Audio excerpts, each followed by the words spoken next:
Assalamualaikum warahmatullahi wabarakatuh. Pada kesempatan video ini kita akan flashback dulu dari pelajaran awal di Jurumiyah. Jadi kita kembali di bab pertama di kitab Jurumiyah itu kita mengenal namanya bab kalam. Kalam itu kalau saya analogikan atau saya bandingkan dengan bahasa kita itu mirip dengan kalimat. Jadi kalau kalimat itu adalah pengertiannya minimal susunan kata yang minimal ada subjek dan predikat. Kalau kalam adalah susunan kata atau lafadz yang tersusun yang berfaedah, dan berfaedah itu artinya kalau susunannya nggak verbal ya nominal, kalau susunannya nggak jumlah ismiyah ya jumlah fi'liyah kayak gitu. Jadi saya analogikan sama ya. Kita akan berbicara tentang susunan ini. Jadi kita sama-sama tahu Zaid memukul Umar. Kita kalau orang Indonesia kita sudah paham yang memukul siapa, yang memukul adalah Zaid. Yang dipukul siapa, yang dipukul adalah Umar. Andaikan kejadiannya terbalik, yang memukul ternyata Umar. Umar ini sekarang kan jadi objek ya, jadi korban. Kalau ternyata kejadiannya itu yang memukul Umar dan yang dipukul Zaid, maka di kalimat ini kita perlu menghapus dulu. Umar kita pindah ke depan, Zaid kita pindah ke belakang. Apa maksudnya? Maksudnya begini. Umar kita hapus, kita ganti Zaid. Kemudian si Zaid ini kita hapus, kita ganti Umar. Jadi Umar memukul Zaid. Maksudnya adalah posisi di bahasa kita, bahasa Indonesia itu sangat penting, posisi kata. Jadi kalau si Umar ini mau jadi objek, ya harus di belakang. Tapi kalau mau jadi subjek, ya harus di depan. Susunannya itu tetap SPO, subjek, predikat, objek. Nah, ini berbeda dengan susunan dalam bahasa Arab. Misalkan ini doroba Zaidun Amron. Doroba mukul sopo Zaidun Zaid Amron ing Umar. Artinya Zaid memukul Umar. Ini artinya Zaid memukul Umar. Jadi kita sama-sama tahu fa'ilnya adalah Zaid. Jadi subjeknya atau pelakunya adalah Zaid. Bagaimana kalau kita ingin sedikit memindahkan bahwa subjeknya atau pelakunya ini ternyata adalah Umar? Apakah kita perlu memindahkan Umar ke sini? Doroba Amrun Zaidan. Tidak perlu, teman-teman. Jadi di bahasa Arab itu posisi kata ini tidak terlalu dipikirkan. Zaid biarkan tetap di sini. Kita cukup mengganti harokatnya. Jadi doroba Zaidan tambah ya ke Zaidan itu ya karena dan ada alifnya Amrun. Ini artinya menjadi Umar memukul Zaid. Ya, Umar memukul Zaid. Jadi kita sudah mengubah subjeknya yang tadinya adalah Zaid menjadi Umar. Zaid yang tadinya pemukul, dia menjadi korbannya. Cukup dengan mengganti harokat. Ya, dun di sini ron. Kalau ingin pindah posisi yang mukul siapa, yang dipukul siapa, tinggal ini ganti ron, ini ganti dan gini.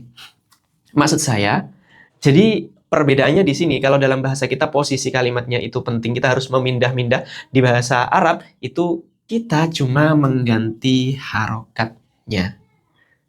Dari sini, akhirnya dilanjutkanlah setelah bab kalam ini, ada namanya bab i'rob. I'rob itu apa? Karena pentingnya harokat ini, dan di harokat itu dalam bahasa Arab cuma ada 4, yaitu zummah, kemudian fathah, kemudian kasroh, kemudian sukun. Ada 4 ya. Dari sinilah ada bab i'rob. Al-i'robu huwa taghyiru awakhiril kalimi. Jadi i'rob adalah perubahan akhir kata karena berbeda-bedanya amil yang mendahului ya. Atau gampangnya itu karena berbeda-bedanya posisinya dia. Jadi ini berubah-ubah dari fathah menjadi dhummah dan menjadi dun itu karena berbedanya posisi yang ditempati oleh si Zaid ini. Tadinya subjek menjadi objek, tadinya objek menjadi subjek gitu. Nah, i'rob pengertiannya itu al-i'robu wa taghyiru awakhiril kalimi. I'rob itu perubahan akhir kata karena berbeda posisi. Nah, perbedaannya itu cuma ada 4 karena harokat di bahasa Arab itu cuma ada 4, yaitu dhummah, fathah, kasroh, sama sukun. Makanya i'rob itu juga cuma ada 4. Dhummah ini diwakili atau disebut dengan nama rofa. Fathah diwakili atau disebutan dengan nasab. Kasroh sebutannya jer atau khofat. Sukun sebutannya adalah jazm. Begini. Jadi masing-masing i'rob ini mewakili harokat. Jadi dari sini aja kita udah tahu nih. Misalkan ini posisinya dan. Berarti dan ini kalau ditanya nih, Zaidan ini i'robnya apa? Kita sudah tahu fathah. Fathah itu i'robnya adalah nasob. Amron i'rabnya apa? Amron ini i'rabnya adalah rofa. Begitu teman-teman. Dari sini belum ada masalah ya. Jadi pokoknya gampang banget i'rab sama kalam itu. Ini kenapa harus di fathah, kenapa harus di dhammah? Ini ada aturan baku dalam bahasa Arab yang misalkan kayak fa'il, subjek itu harus dibaca rofa gitu. Nasob atau maf'ul harus dibaca nasob kayak gini. Karena aturan baku inilah lahir ini. Rofa itu dhammah. Berarti kalau dia sedang jadi fa'il, dia wajib di dhammah kayak gitu. Jadi dengan aturan ini bahwa rofa mewakili dhammah, nasab mewakili fathah, jar mewakili kasrah, jazm mewakili sukun, itu seharusnya sudah selesai. Jadi semua kalimat dalam bahasa Arab itu kalau ketika rofa ya silahkan huruf akhirnya itu di dhammah. Kalau ketika nasab silahkan huruf akhirnya di fathah. Tapi teman-teman ternyata di sini kita mengalami masalah. Ada beberapa kalimat yang dia huruf akhirnya tidak mau diubah. Salah satu contohnya itu adalah jamak mudzakkar salim.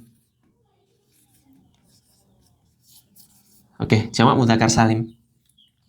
Jamak mudzakkar salim ini saya mau buat misalkan muslimuna ya. Muslimuna dan muslimina misalkan begitu. Silahkan mau ditambah al-muslimina atau al-muslimuna ya. Saya ingin menekankan bahwa jamak mudzakkar salim itu belakangnya tidak mau diganti. Dia kalau tidak una ya ina. Jadi kalau ini mina, ini muna. Jadi una kalau dan dia huruf belakangnya na ini dia tidak mau diganti menjadi unu, inu, apa anu, ni, uni, ini tidak mau intinya. Oh ternyata ada nih beberapa kalimat yang dia tidak mau diubah huruf akhirnya. Akhirnya i'rab punya masalah dia. Seharusnya i'rab itu gampang sekali, wa taghyiru awakhiril kalimi. Dia cuma mengubah huruf akhir dengan harokat-harokat ini. Tapi ada kalimat yang tidak mau diubah harokatnya. Akhirnya rundinganlah si jamak mudzakkar salim sama i'rab. Terus gimana kalau kamu nggak mau diubah? Ya bentukku jamak mudzakkar salim, bentukku cuma dua macam ini. Kalau nggak una ya ina. Ada dua hal yang berbeda yaitu di wawu dan ya. Kalau ingin kamu tahu aku sedang rofa itu bagaimana, sedang nasob bagaimana, ya silahkan ini dibagi. Akhirnya i'rab mengeluarkan kebijakan bahwa bil huruf bisa bil harokat. Jadi yang bil harokat sudah ada, memang ini base aturannya ya, aturan dasarnya bahwa rofa itu pasti dhammah, nasab pasti fathah, jar pasti kasroh, jazm pasti sukun. Tapi ternyata ini tidak cukup dengan harokat karena ada kasus beberapa isim itu dia huruf akhirnya tidak mau diubah. Contohnya jamak mudzakkar salim ini. Karena tidak mau diubah maka muncullah aturan al-mu'rab bil huruf. Jadi i'rabnya ditandai dengan huruf, bukan lagi dhammah, bukan lagi harokat. Jadi diambillah sama i'rab wawu dan ya sebagai tanda pada jamak mudzakkar salim. Kemudian dibagilah wawu dan ya ke 4 anggotanya, tapi yang jazm menolak dia karena jazm tidak mau masuk ke isim. Jadi dibagi ke 3 anggota, rofa, nasab, jar.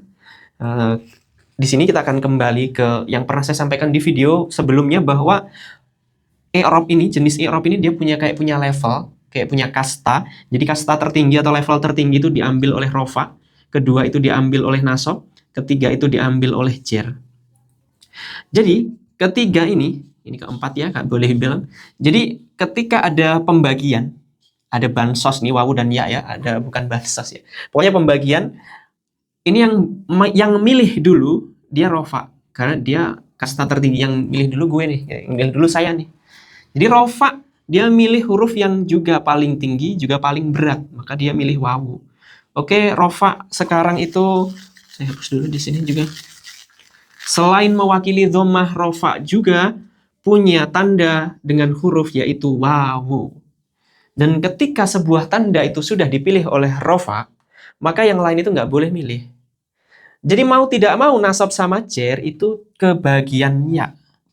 Jar nggak boleh milih wawu juga, maka dia yang boleh milih ya.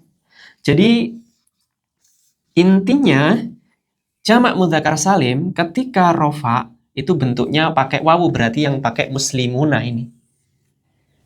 Ketika nasab dan jer pakai yang ya muslimin. Makanya di kitab Jurumiyah itu tanda jamak mudzakkar salim itu tandanya adalah ya ketika nasab. Tandanya adalah wawu ketika rofa gitu. Ya alurnya seperti ini tadi. Sampai di sini, kalau ada pertanyaan silahkan boleh di komentar. Terima kasih banyak. Assalamualaikum warahmatullahi wabarakatuh.